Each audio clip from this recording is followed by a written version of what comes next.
Hey everybody, HomeSliceHenry here, and in today's video, I'm going to be showcasing a double flying ABA style strategy in the Open Great League that helped a battler climb to #1 in the world on the GO Battle League leaderboards.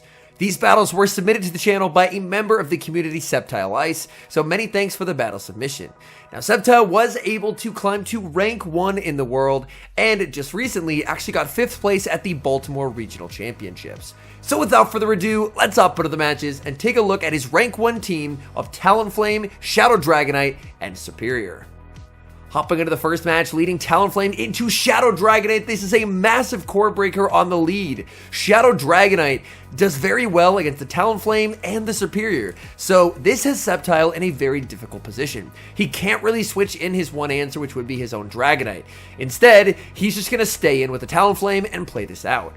And these battles were recorded the day before the Incinerate glitch did get fixed, so you may see some weird Incinerates from the opponents.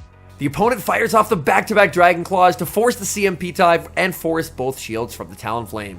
Talonflame is able to pick up the knockout, down goes Dragonite, and the opponent now going to bring in Cresselia. Cresselia is going to be answered with the Superior. Superior can do quite well against Cresselia, just due to the fact that it's extremely bulky and Frenzy Plant will deliver some very nice damage. Superior farming up quite a lot of energy, going to fire off this Frenzy Plant. The opponent has a decision to make. Will they elect to use the shield? No, they're going to let that through. Superior not quite able to make the next Frenzy Plant, as Cresselia will be able to connect with another Moonblast. Moonblast will not knock out. We will see the Frenzy Plant fired by Superior. Frenzy Plant no shielded by the Cresselia. In the back is Chestnut, and Chestnut is answered with the Shadow Dragonite. Shadow Dragonite has this Chestnut incredibly low. Chestnut at the back-to-back superpowers. Superpower number 1 is going to connect, and they're going for superpower number 2. This will be able to pick up the knockout onto the Dragonite. In comes Superior. Superior farms down the Chestnut and farms down the Cresselia to take an improbable win. Hopping into the next match, going up against a regional champion, Pato Man, and picking up an amazing lead Talonflame into Ariados. Pato is going to save switch into Feraligatr. Feraligatr answered with Superior. Ice Beam does not one-shot here, so if Septile wants, he can let this through because switch doesn't matter too much for him. He does, and he successfully calls the bait. Oh my goodness. Septile, even if the Ice Beam landed and Feraligatr was able to force switch, would have been fine because he has Dragonite in the back, which does great against Ariados. Septile now going to shield up the Superior. It is going to be the Ice Beam fired from the Feraligatr, and the perfect overfarm firing off this Aerial Ace to deny the Gator the ability to make its next move. In comes Ariados. Ariados going to be met with the Aerial Ace. This will be hitting for super effective damage. Aerial Ace is going to connect. We see an aggressive switch out into the Talonflame. Talonflame answered with Gastrodon, and this game is over, as Gastrodon, even if it's running Water Pulse, just does not have a way to win this game. Brave Bird is going to connect. Absolutely devastating damage there. Gastrodon fires off its energy. They will go for the Earth Power to pick up the knockout. Dragonite, 1 Dragon Breath, picks up the KO, and Pato will resign the match. Hopping into the next match, Talonflame versus Dunsparce, a nightmare lead, as this team is ABA weak to Dunsparce. Septile is going to switch out into Dragonite, answered with the Azumarill. How hard countered can one person be? Oh my goodness. Septile in his notes mentioned that honestly Dunsparce lead isn't too bad for this team because in most situations, obviously this being an exception, the Dunsparce team relies on Dunsparce to be its Dragonite counter. So you can safe switch the Dragonite, they're forced to stay, and then Talonflame can have a lot of play in the back. But in this particular instance, the plan goes awry, as there was the Azumarill to answer that Dragonite. Going for an undercharge on the Frenzy Plant. It will still KO, and in the back is Araquanid, so this is officially a triple hard counter team. Firing off the Frenzy Plant, that's going to do some pretty significant damage. Frenzy Plant, while it is only going to be neutral, it is the better move to go for. Opponent goes for a Bubble Beam. We see the switch out into the Talonflame, resetting that debuff, baiting back out the Dunsparce. Dunsparce fires off the Rock Slide. We will see the shield from the Talonflame. Talonflame very close to the back-to-back flies. One more Incinerate will be able to get there. The fly is going to get the shield. Dunsparce forced to throw its energy, and Talonflame will get KO'd. Superior does have some energy. In comes Superior, going to build up to a Frenzy Plant plus an Aerial Ace, going for a bait here, anticipating the shield. The Aerial Ace does get shielded, going for the Frenzy Plant, winning charge attack priority. This game is going to come down to a race. Can the Frenzy Plant be reached before a Bubble Beam? It's going to be close. emotes, and the Araquanid outpaces by 1 turn. Araquanid makes the Bubble Beam. It does not KO, but with that debuff, I think it's just not going to be enough to KO. Frenzy Plant barely does not KO, and from a triple hard counter team, Sceptile gets within 1 turn of winning the game. Picking up a decent lead in the next match, Talonflame versus Pangoro. Pangoro has a massive pacing advantage, nearly at back-to-back Night Slashes, just 1 Karate Chop short. Therefore, we're going to see Sceptile actually under-tap the fly. This gives a free Karate Chop, but it forces Pangoro to make the first shielding decision of the match. Sceptile going to decide to actually no shield here as the Night Slash will not KO. Bring in Dragonite. Dragonite unable to get a farm down as Pangoro is just absurdly spammy. Opponent is now going to bring out Clodsire. Even if the Clodsire is on Sludge Bomb instead of Stone Edge, Sludge Bomb is still going to inflict a ton of damage. And this Clodsire is on Sludge Bomb. Sludge Bomb still going to just output a tremendous amount of damage as Shadow Dragonite is very frail. Dragon Claw is going to be no shielded by the Clodsire, but there's another Dragon Claw loaded and ready to go. This Dragon Claw into the Clodsire will be shielded up. Clodsire, not wanting to take any more damage, is going to fire off the Sludge Bomb. That will pick up the knockout. At this point, Sceptile has to rely on Serperior to try and close out the game. In comes Serperior, and there's the perfect catch, catching onto the Talonflame, saving the energy, and now Serperior can try and farm down. In comes Pangoro. It can't get a move. Whatever they had in back did not want to deal with Serperior's energy, and the opponent resigns the match. This is a terrible lead. Talonflame into the Dragonair. We see a safe switch into Dragonite, answered with Dugong. And oh my goodness, this game off to a thoroughly miserable start. Superpower is going to be shielded up by the Dugong. Dugong can apply pressure with Icy Wind, but Talonflame can live 2 Icy Winds, which is nice. It's one of the reasons why Talonflame is generally favored in this matchup, because Dugong can go for the Icy Wind, and this next Icy Wind will not KO. So if he doesn't want to shield it, he doesn't have to. He will actually elect to commit the shield here. That would barely be survivable. Gonna farm up, and we're actually gonna see a switch out by the opponent, banking energy, sending in a Azumarill, and a Azumarill now to be met with Serperior. That was a really good catch by the opponent, understanding that the energy was way more threatening to the Dragonair than against that full health Azumarill. We will see the final shield used by Sceptile. Sceptile hoping that he's Vine Whip this into a range where Frenzy will KO, going for an undercharge on the Frenzy. It does still barely KO. In comes the Dragonair, and Dragonair is going to be met with quite a few Aerial Aces. Frenzy Plant is the better move to go for here, but one Frenzy would not KO. In comes the Dugong. Dugong going to get hit with a Frenzy Plant. Frenzy Plant picks up the knockout. In comes the Dragonair. Body Slam was nerfed this season. Can Serperior hang on and make it to the Aerial Ace? It would be game winning if so, but it's not to be. Talonflame has a move, but without grabbing that shield with the Aerial Ace, the game is unwinnable. Hopping into the next match, going up against Snots, who is a trainer who has hit rank 1 in the world quite a few times. Talonflame versus the Shadow Machamp. Shadow Machamp, so spammy, but so glassy. Look at the Incinerate damage there. My goodness, Talonflame is going to shield. Snots actually on Rock Slide on the Machamp. In comes Shadow Drapion. Drapion going to be hit with a Fly. Fly will output some serious damage. We are going to see the shield, and Talonflame can survive here as an Aqua Tail will do a lot, but what it will not do is KO. Talonflame hangs on, going for the Fly. This will inflict serious damage to the Drapion. Drapion, do they decide to double shield? The answer is yes. In comes the Shadow Dragonite, and Dragonite is going to look for a 1 shield farm down play. As my goodness, these Dragon Breaths just melt through the Drapion. In comes Machamp. Machamp not going to get to that Rock Slide it wanted to. As the Dragon Claw is reached, that's going to pick up the KO. In comes the Drapion. That gets farmed down, and whatever's in back did not want to deal with the Dragonite, as the opponent will resign the match.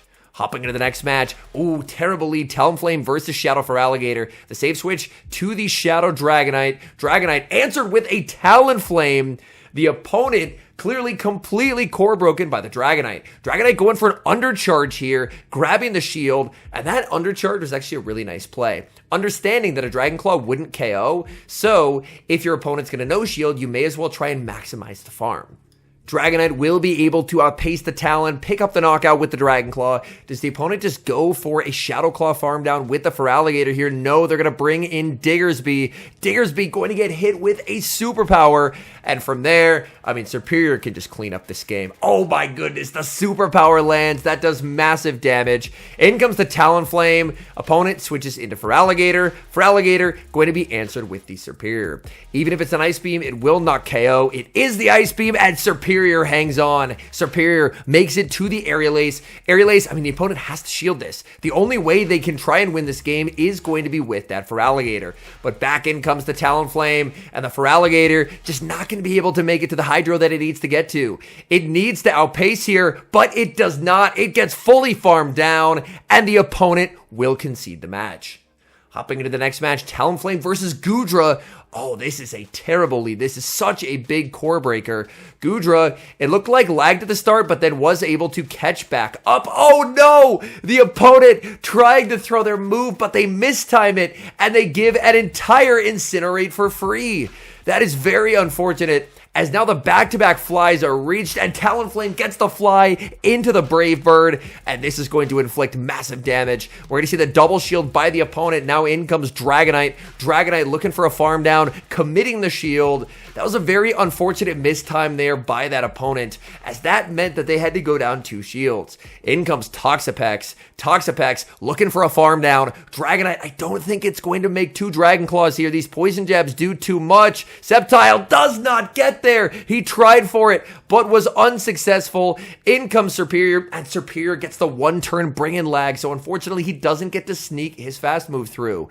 In the back is Diggersby, however. A lot of people running this Toxapex Diggersby backline, firing off this Frenzy Plant, and that just does so much damage. Fire Punch will connect, landing super effective damage onto Serperior, but Serperior is quite bulky. Serperior going to look to farm as much as it can, picking up a knockout with the Frenzy Plant. It's going to need a Frenzy Plant versus that Toxapex. It's going to be a race, and gets to the Frenzy Plant, winning charge attack priority there. Serperior knocks out that Toxapex, and that lead looked very scary, but able to take the win.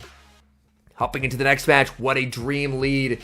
Leading the Talonflame into the Sand Slash, but the opponent safe switches Dragonite, and Dragonite safe switch is such a problem for Sceptile's team. Sceptile is going to commit the shield on the Talonflame. Talonflame already at half HP though. It's now in a range where a couple Powder Snows plus an Ice Punch could KO. Sceptile is going to answer with his own Dragonite and get a full farm down. That is absolutely massive. In comes the Sand Slash. He doesn't get the superpower. Let's check the opponent's counting on this.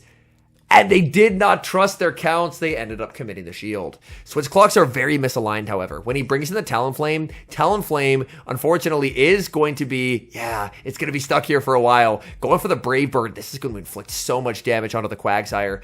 That Brave Bird, Quagsire barely hangs on. Sceptile should be able to win this just with the Serperior. A Serperior up a shield should be able to take this game. So Serperior does get the farm down. In comes the Sand Slash. No, and he gets the 1-turn lag. He gets the 1-turn lag. And I think missing that Vine Whip right there is going to cost him this game. He can make the Frenzy Plant, but he needs a second move. And I think because he missed it, instead of getting that game-winning move, he just gets farmed down instead. Man, what a extremely unfortunate way to lose a game. We have a Relic from the past in the next match, leading Talonflame into Poliwrath. I have seen some people at high elo trying out Poliwrath. I've generally been extremely underwhelmed by it. I just think it's bad now. Like, in theory, a Pokemon with its stats and an ability to debuff should be able to be pretty good. However, I just really do not believe in it whatsoever. Talonflame versus Drapion getting played out here. The Talonflame going to save energy and bring in the Shadow Dragonite. Shadow Dragonite is going to commit the shield as Drapion goes for the crunch. Opponent going to switch back into the Poliwrath, but look at Poliwrath get absolutely melted here.